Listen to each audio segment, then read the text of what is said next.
Hello and welcome to another edition of Pulp Picks. My name is Patrick. I'm Fritz. And we're here to give you this week's reading recommendations on New Comic Book Day, and it being the 5th New Comic Book Day of January. Releases are a little on the light side, but we still picked out some great stuff for you, so let's dig right in before Fritz melts and dies, because you've been battling the crud. It's gone around the store, and hopefully you're the last to have to deal with it. Hopefully. So yeah, don't think your audio is weird at home. My voice is just weird right now. But yeah, my pick this week is Ultimate X-Men 11. Kind of this whole last year has been like the year of like the Ultimate books in Marvel. Yeah. This whole new universe, kind of like seeing what all is new and different, especially because like this universe, part of the whole deal is like, sorry.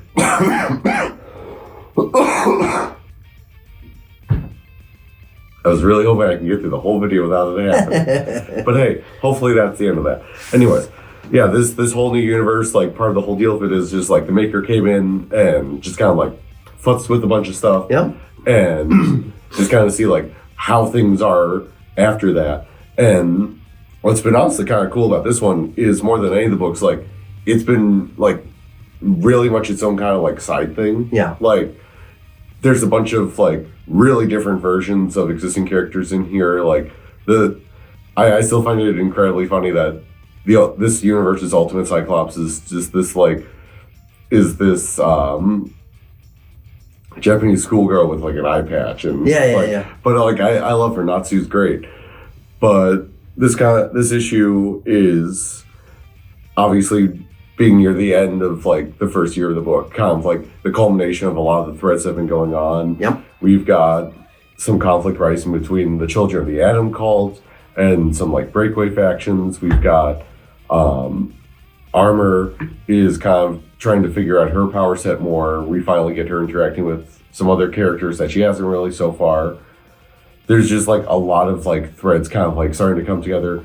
Momoko, obviously, if you've been in comics for the last couple of years, like you've seen her variants everywhere. She continues to just like absolutely like kill it out in interiors in here. Because she talked about when this book originally launched, like she's not used to doing like a monthly release schedule for her books. Right. Yeah. And because she's done some mini series and stuff, but that's different. Yeah, and like usually those would have like bigger breaks between issues. Right. But this is like each month like in and out and never a drop in quality. Like her stuff has been consistently great across the board, both in terms of the writing and the art. Like I love the sense of humor she brings, but she's also there's like this like persistent sense of like horror with a lot of the stuff. Like there's in the last couple issues this running thing of just like, oh, someone like found this like briefcase full of like body parts and like the like sorry. Just not used to this still. But that story are kind of like, you see where that's kind of coming to a head and how that's going to have like other repercussions going forward. Like people think that they've kind of solved that problem, but now they're kind of like creating a different problem. Yep. There's a certain character that hasn't shown up in a bit that like is now, and it's kind of unclear whose side they might be on. Yeah. And without getting into it, I don't think it's a good thing regardless of whose side they're on, because they're just seem to be very unhinged and dangerous at this point. So who knows? But no, yeah, continuing to love this book, continuing to love all the Ultimate books. Like it's just absolutely love this universe. Just fantastic so far. Can't wait for now that we're into year 2 with all this stuff. Yeah, so as I was flipping through it, I was kind of thinking to myself, like, I wonder how long it takes Momoko to do the breakdowns and then the finished art on it, because there's a simplicity to it that is very manga kind of esque in kind of the cartoony isn't quite the right word, but the anime kind of style of drawing, particularly like faces and that kind of thing. But at the same time, everything is done so well that you wonder how many drafts does it take, or the really apparent thing, like she has obviously spent a lot of time getting very, very good at what she does. So yeah, it's really interesting. But the dynamic element of everything is just so visceral in this title so far. It's just been visually stunning, and you know, not complicated on purpose. How about that? Yeah. You know, it's complicated where it needs to be, but the kind of simple faces and that kind of stuff. You know, the big eyes and everything. It's very intentional. Like maximum effect is being achieved with this. Yes. Yeah, fantastic. Awesome. But yeah, whereas this is kind of like getting to a conclusion, yours is kind of like a new beginning. Yeah, so we're starting kind of, we're towards the beginning of a new arc in Green Lantern, and so I went with Green Lantern number 19. Now I'll be honest, for me, and I think that I've alluded to this on these videos before, but the Absolute Power interlude on a number of titles kind of was a bump in the road for me on a number of them. So I kind of fell behind on a few of the DC titles, and Green Lantern being one of them. So I'm jumping back in. But we're at a point now where Green Lantern and Star Sapphire have reconciled and are back together again, and Star Sapphire is unimpeded by, what was it? Not the Beast. What was the entity that made her all crazy when she was evil Star Sapphire? The Predator? The Predator, yes, the Predator. Which, the fact that they've never been sued for that is astonishing. Yeah. Well, I guess it's just such a generic term. I guess, and like outside the name, they don't really have not much in common. But what's going on is there's been all this stuff with power batteries exploding and the spectrum being messed with and people trying to take it over. And this has been kind of a long-running backstory for what's happening now. Now, someone has gotten a hold of blueprints for how to make a battery, and they are operating within a fracture spectrum. So it's Sorrow is this new kind of, and the creation of a Sorrow battery could have ramifications throughout the entire universe. It could upset everything and destroy the current spectrum. And so Hal and team have got to go out and try to figure it out. Now, as also kind of a backdrop to this, Star Sapphire has been on Justice League Unlimited. So at the beginning of this issue, they're taking, the Justice League is taking on an Atlantean creature. If only Aquaman were here. So Aquaman number 1, we find out Aquaman's gone missing. Funny enough, same writer. Funny enough, they alluded to another book that they're reading, like they're trying to drive readership for it or something. I mean, it worked. We almost sold out of ours. So. Right, yeah, exactly. So the art in that one was really good. So we get to kind of see a peek of Star Sapphire and where she's at, and then that gives us insight as to the team that's going after this guy who's trying to make the Sorrow battery. And then there's another shadowy clandestine figure and group behind all of that, and it's probably not surprising who it is, but whatever. So, all in all, the number of people that I've been talking to who have been surprised by this Green Lantern relaunch a little over a year ago and how good it's been this entire time, we've been picking up subscribers for it as we, it always happens that the number 1 always sells like crazy. The number 2 sometimes hangs in there. And usually, unless it's one of the really, really hot titles, by 3 or 4, we start to see kind of a slow and steady decline. And when they get into the, late teens, early 20s, you've kind of hit that point where your regulars who are sticking with this title have stuck with it. But you know who's going to be reading this. Right, yeah, exactly. We get a pretty good figure until somebody new stops by the store and asks for it to be added or whatever. We get a pretty good idea of how many copies we need. Green Lantern has been growing while other titles are in that kind of atrophy stage of numbering. So, there's definitely something going on there. And if you haven't been reading Green Lantern, but you're interested, or maybe you read that the Spectrum one-shot thing that they did, what was the title of that again? I think it was just called like Fractured Spectrum. Yeah. Which we still do have copies of. Which I was basically saying a minute ago. But okay. So if you read that, you checked that out and you thought this was cool or a good concept, this is a really good issue to jump into because you really don't need to know anything more than I just said, and they tell you all of that in the title. This is a good jumping on point. So I recommend. I think that the way that they are currently, and this is a comment that I've heard quite a bit too, the way that they're juggling all the different lanterns, because there's 8 Earth Green Lanterns right now. Yeah, 8. Yeah, 8. So there's 8 Greek Earth. Technically 10 if you count Alan and Jade. Right. Although Alan was never part of the Lantern Corps, so pseudo. But anyway, so and they're doing a really good job of balancing all of that, and portraying everybody in a really interesting, dynamic way that still feels rooted in that character. So it's a really good jumping on point, and it's always been the galactic DC book. And there's also a new Green Lantern Corps book coming out next month. Correct, which is going to tie into this. So if you are interested in jumping on, this issue is the one to do it, and then you're all set for the new Green Lantern Corps. And like you said, we've got that Fractured Spectrum. Oh yeah, it's just sitting right there. Green Lantern, Fractured Spectrum. Just a one shot. We've got a few copies left, so hurry in and get that. All right, well, now we've got a returning title. This one was a perennial pick in its previous numbering. Yeah, so we've got Moon Knight issue 4.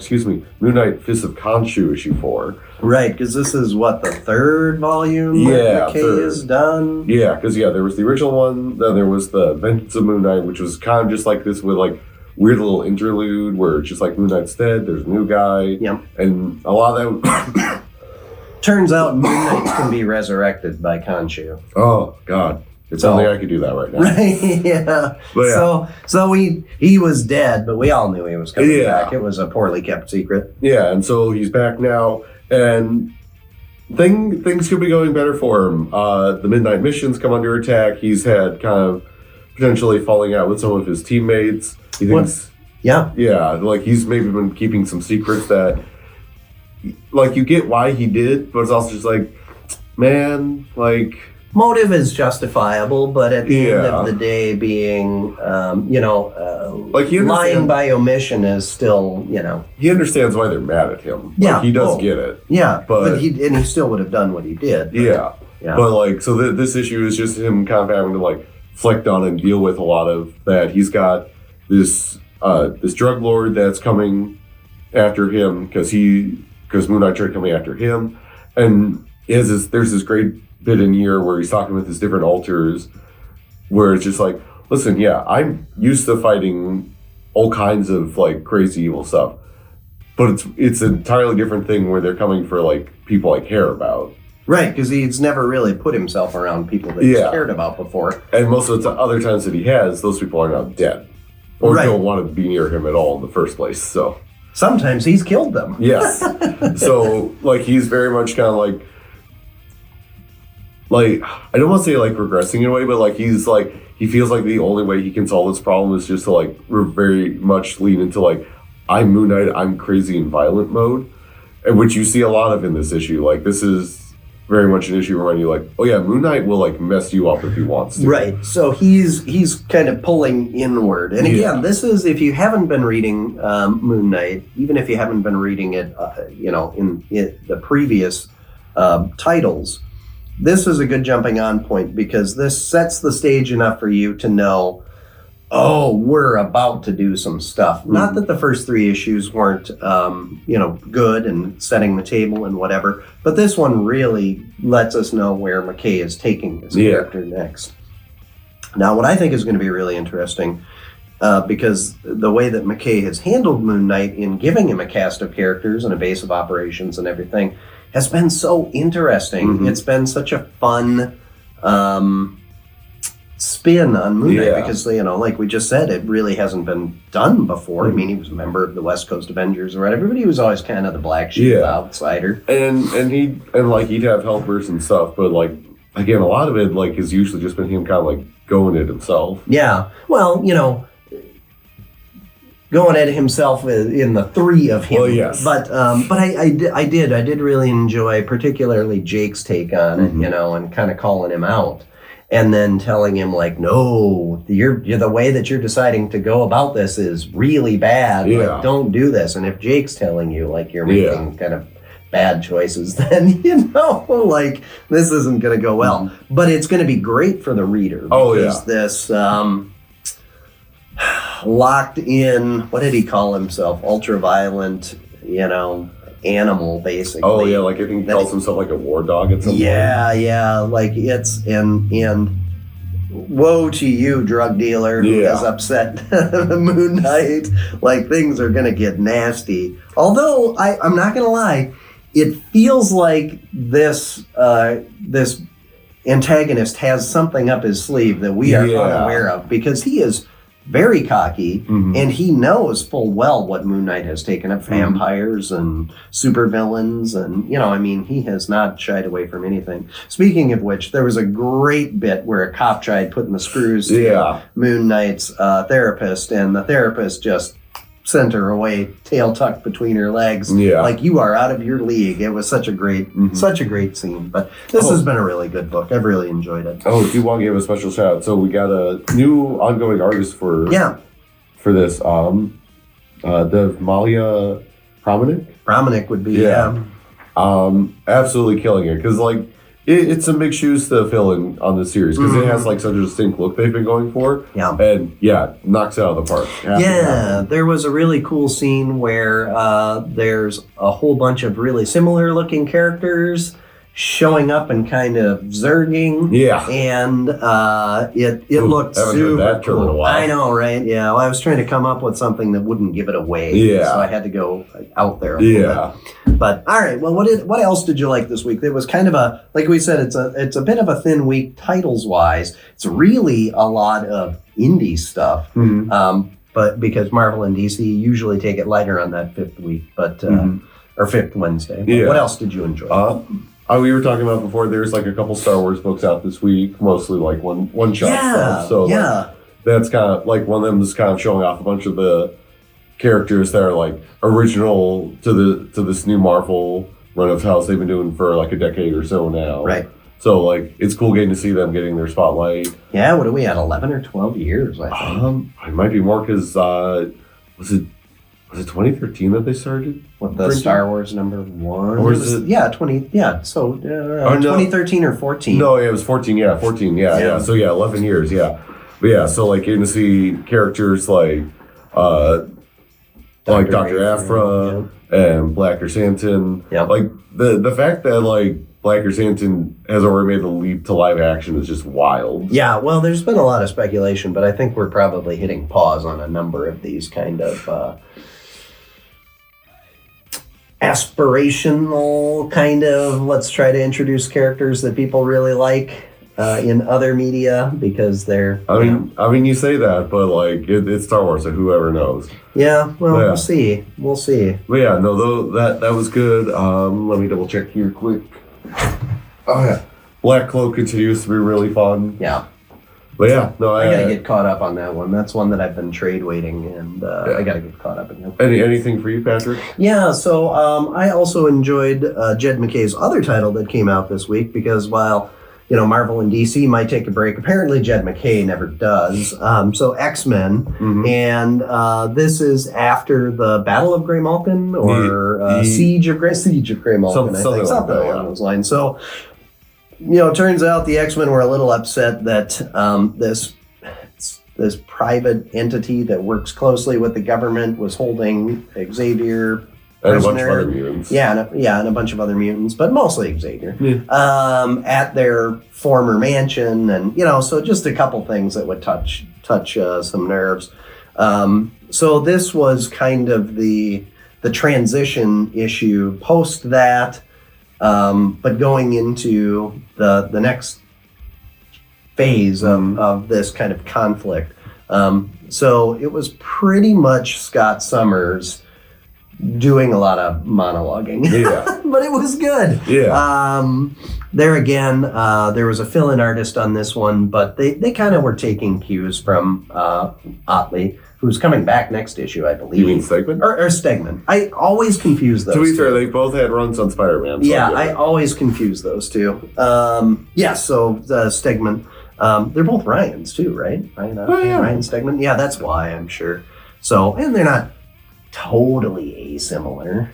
No, like I can definitely see where one would like mix the two up. Yeah, especially one that's befuddled and confused all the time. But yeah, so anyway, well, it was a really good week considering how few titles there are. If you are an indie person, this is definitely a week for you. A lot of our guys that get a wide variety of indie books at very full bags. So some good restocks on trade paperbacks. I just did another order to get a whole bunch of the Energon Universe, sold out of a number of Energon Universe books, so those should be here next week, I think. That continues to just be really hot. But yeah, we restocked on a bunch of Monstrous and some other stuff. Brubaker's Criminal Run got new printing, so we've got some of those back in. So all kinds of good stuff to read. So, and the weather's going to be beautiful the next few days, so there's no excuse not to get down here and take advantage check something out. Yeah. So be sure to like, follow, subscribe, share, comment, and show up. Those are all the important things that you need to do to support your local comic shop, whether it's us or somebody else. And we will be back next week, hopefully more fit and hale than we are this week. Hopefully. And we will have read lots and lots of stuff. Hopefully you will have read lots and lots of stuff between that interim as well. And until then, enjoy the reading.